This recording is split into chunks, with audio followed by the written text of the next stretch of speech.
Assalamualaikum warahmatullahi wabarakatuh.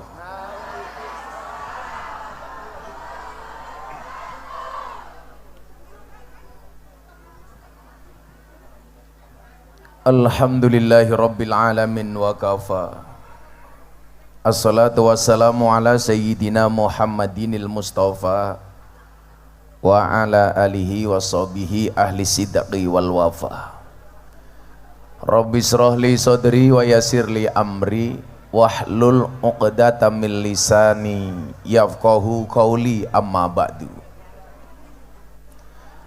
Hadratal muhtaramin, para masyayikh,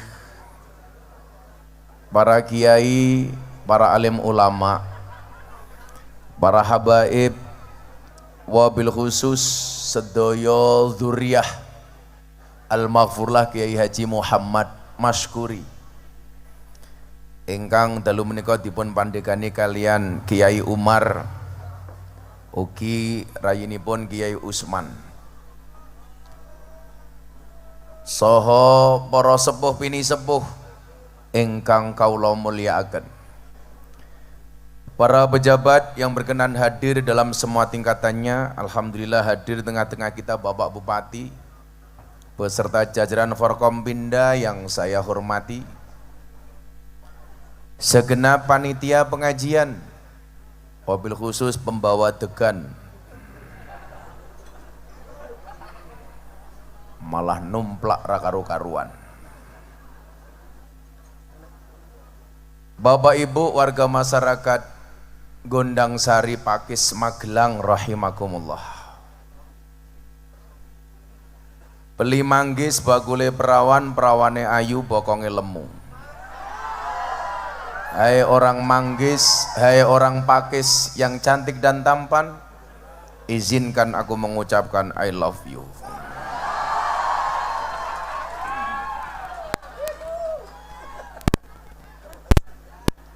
Malam hari ini saya bersyukur bisa sowan di Pondok Pesantren Hidayatul Mubtadiin. Saya ada satu kisah, dulu pernah datang ke sini diundang pengajian Pak Umar. Tahu saya pengajiannya pagi, ternyata sore. Saya datang belum ada jamaahnya. Karena siangnya saya ada acara di UPN, saya pulang. Ahad pahing kemarin Pak Umar dan Pak Usman datang ke pondok saya memastikan kehadiran saya. Maka jujur saya datang karena terpaksa. Dipaksa oleh Pak Umar dan Pak Usman. Saya bersyukur di Magelang ada orang muncul seperti Pak Usman. Pak Usman ini alhamdulillah jadwalnya banyak seperti saya. Tapi bedanya satu, saya mahal, Pak Usman murah.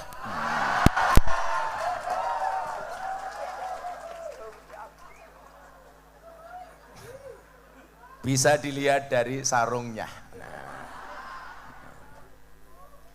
Nah Bapak Ibu yang saya muliakan, ada satu hadis yang bunyinya a'rifu angsabakum tasilu arhamakum.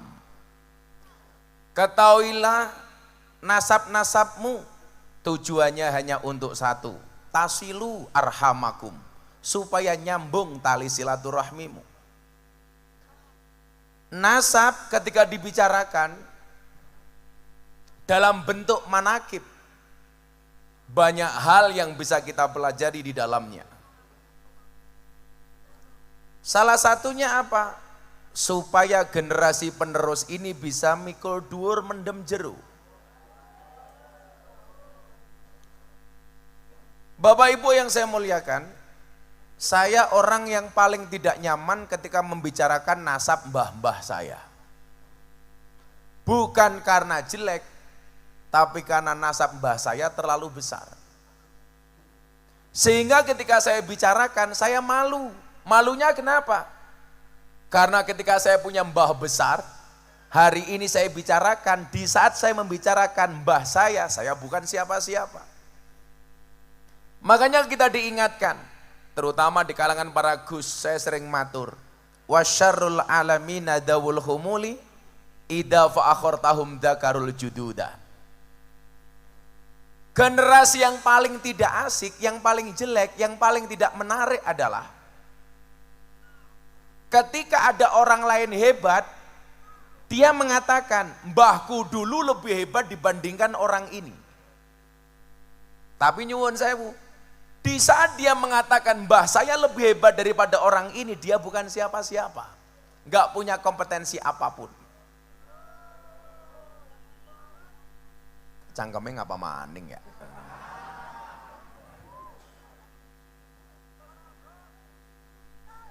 Aku purel matamu, aku purel.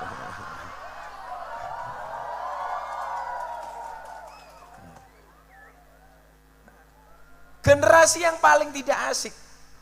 Ketika ada orang besar dia mengatakan, mbahku lebih hebat dibandingkan ini. Tapi di saat dia ngomong seperti itu, dia bukan siapa-siapa. Belum ada kontribusi apapun untuk sama seperti mbahnya. Kemudian dilanjutkan, wa khairun nasi dzu hasabin qadimin aqama li nafsihi hasbang jadida. Tapi generasi yang paling hebat itu siapa, Bu? Generasi yang dia lahir dari mbah-mbah yang hebat, tetapi apa? Aqama li nafsihi, dia mampu berdiri atas dirinya sendiri, hasbang jadida, dengan nasab baru yang lebih hebat. Itu baru luar biasa.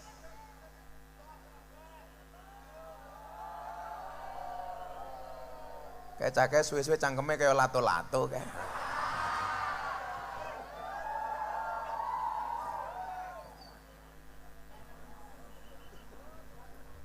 Dongake sesuk Kiai Umar di lapangan nombo. Amin.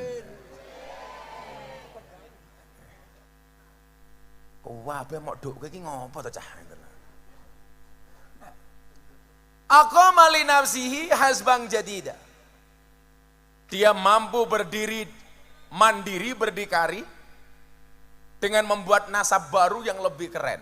Ini baru luar biasa. Kita tidak bisa memungkiri munculnya orang seperti Pak Umar, Pak Usman. Ini berangkat dari seorang kiai namanya Mas Kuri. Tapi mohon maaf,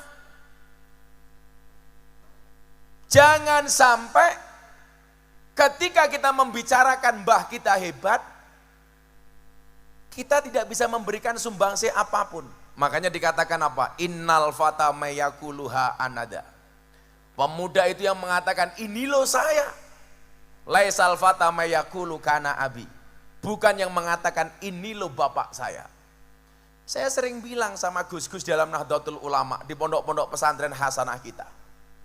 Banyak gus-gus yang terjebak dengan kemapanan. Mentang-mentang bapaknya kiai, seolah-olah dia seperti bapaknya. Padahal yang hebat hanya bapaknya.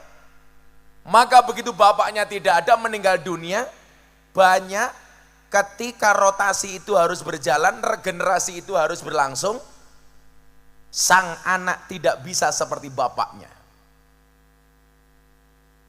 Bapak Ibu yang saya muliakan, dalam kitab Mughni Al-Muhtaj, Imam Al-Ghazali mengatakan, syarafun nasabi min salasi jihatin.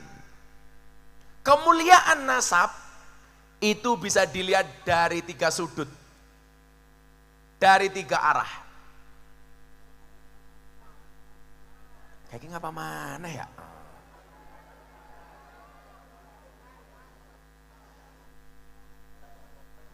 Itu muter mobilnya nanti saja.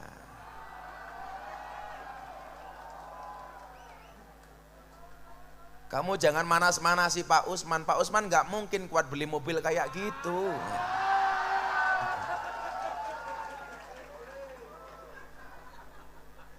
Gus Yusuf foto Kiai Usman sedang pakai kacamata, dikirim ke saya.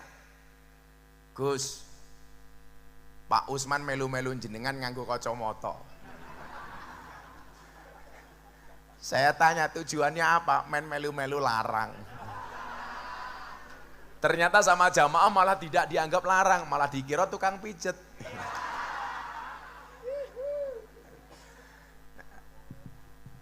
Syarafun nasabi min salasi jihatin. Kemuliaan nasab itu bisa ditinjau dari 3 sisi. Ulaha, yang pertama kata Imam Al-Ghazali. Al-intiha ila syajarati Rasulillah sallallahu alaihi wasallam fala yu'adilahu syai'un. Nasab pertama adalah yang terhubung sampai kemuliaan Nabi Muhammad sallallahu alaihi wasallam, maka tidak ada suatu pun yang dapat mengimbanginya. Lawes ngomong duriya Kanjeng Nabi, enggak ada lawan dah. Ahlu Baitul Mustafa tuhuri. Kalau sudah ngomong soal duriahnya Nabi, jelas ini nomero uno kata orang Italia. Kalau kata Pak Kiai Usman, number one, nggak ada lawan. Saya kemarin di Eropa 20 hari Pak Kiai. Saya di Mekah Madinah 5 hari, lanjut ke Belanda, saya ada pengajian di Den Haag selama 5 hari, kemudian ke Brussels, Belgia 1 hari, ke Prancis 5 hari, 6 hari di Qatar, nonton final Piala Dunia. Lah sing nonton Kiai Usman lah amplop setahun entek tak kandani.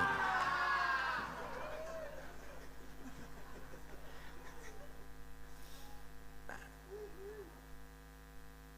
saya mau cerita, pas saya di Mekah Madinah,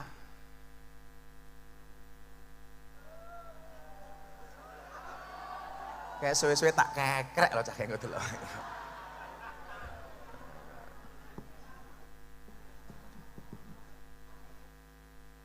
Saya itu di Mekah Bapak Ibu jarang ketemu Habib.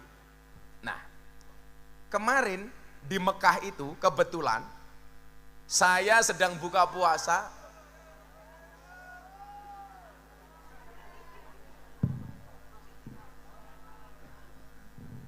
Kayak katanya kancane Fajar Sad Boy kayak. Engko lak mobilnya sampai ngelundung, kowe bengok, ganjel to. Di Mekah Madinah Bapak Ibu, kita itu jarang mendapati Habib. Nah, ternyata pas saya buka puasa di hotel saya, ada rombongan orang Arab nyamperin saya. Antum Gus Miftah, loh kok dia kenal saya? Oh, saya baru sadar kalau saya orang terkenal. Seminimal follower saya jauh lebih banyak dibandingkan Kiai Umar. Kayaknya buka HP medsos, Instagram followernya emang telu enggak ya.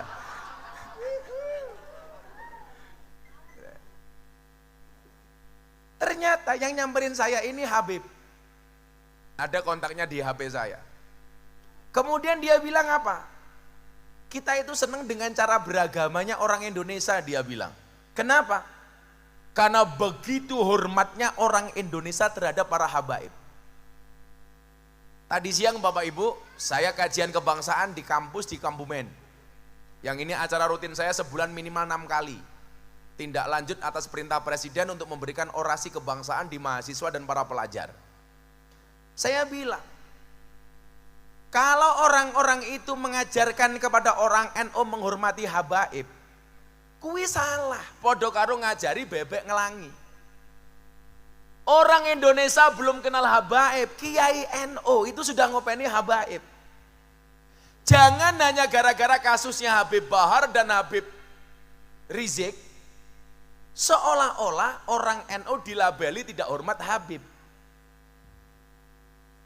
Sebelum orang-orang 212 itu kenal dengan Habib, yang ngopeni Habib di Indonesia itu ya para kiai, orang-orang NU.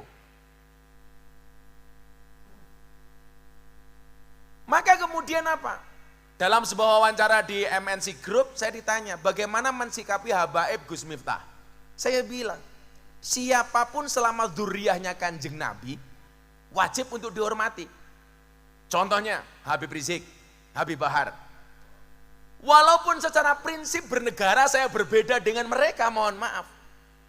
Selaku dzurriyyahnya Kanjeng Nabi, Habib Bahar, Habib Rizik saya hormati. Walaupun pendapatnya tidak harus saya taati.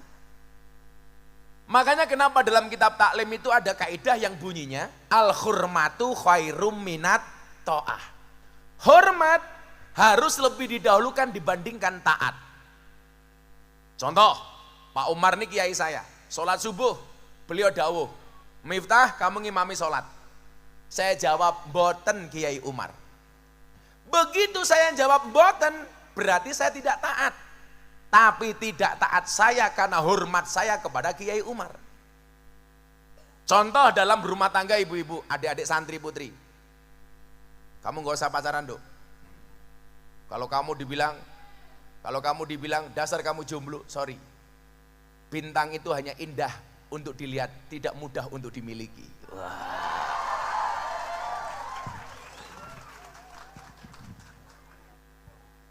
Hati-hati, codot gini, hati-hati ini.